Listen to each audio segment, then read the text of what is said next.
6 నెలలు ఏముందని చెప్పి ఎక్స్టెండ్ చేశారనుకోండి, అప్పుడు ఆ ఏడాది జనవరిలోనూ ఫిబ్రవరిలోనూ ముగిసిపోయేటటువంటి దానికి ఇప్పుడు ఎన్నికలు వద్దని చెప్పి ఎక్స్టెండ్ చేశారనుకోండి, అది పెద్ద ఇష్యూనే కదా. అలా చెయ్యాలి అంటే కాన్స్టిట్యూషన్ అమెండ్మెంట్ చేయాలి. అలా చెయ్యాలంటే అప్పుడు కోర్టులు అబ్జెక్ట్ చేస్తాయి. అయితే నిన్న రామ్నాథ్ కోవింద్ కాన్స్టిట్యూషనల్ ఎక్స్పర్ట్, సుప్రీంకోర్టు లాయర్గా చేసినటువంటి ఆయన ఇచ్చినటువంటి దాన్ని చూస్తే ఇందులో అసలు కాన్స్టిట్యూషనల్ అమెండ్మెంట్ అక్కర్లేదని చెప్పారు. హాఫ్ మెజారిటీ చాలని చెప్పారు.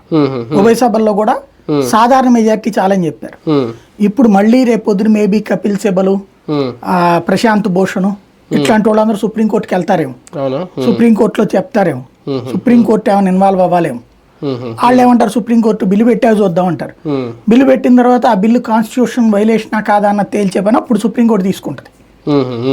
అది వాళ్ళని కాన్స్టిట్యూషనల్ వైలేషనా కాదా అని అడిగితే కాన్స్టిట్యూషనల్ వైలేషన్ కాదని చెప్పేసింది అనుకోండి, కోర్టుకు పోద్దాం. అట్లా కాకుండా ఇప్పుడు ఉన్నటువంటి వాళ్ళ పరిస్థితి ఏంటని వీళ్ళు వెళ్ళాలి. ఇక్కడ 2 కోణాలు ఉంది. చిన్న లాజికల్ అండ్ టెక్నికల్ పాయింట్. వీళ్ళు రాజ్యాంగ విరుద్ధము అని వెళ్ళారనుకోండి, రాజ్యాంగంలోనే అన్ని ఆలోచించినే చెప్పారు. ఇప్పుడు ఇదివరకు కూడా ఏమన్నారు, చిన్న ఎగ్జాంపుల్, ఆంధ్ర తెలంగాణ విభజన అప్పుడు ఉండవల్లి, లగడపాటి వీళ్ళందరూ కోర్టుకి వెళ్ళింది ఏంటి, ఇది రాజ్యాంగ విరుద్ధము, 370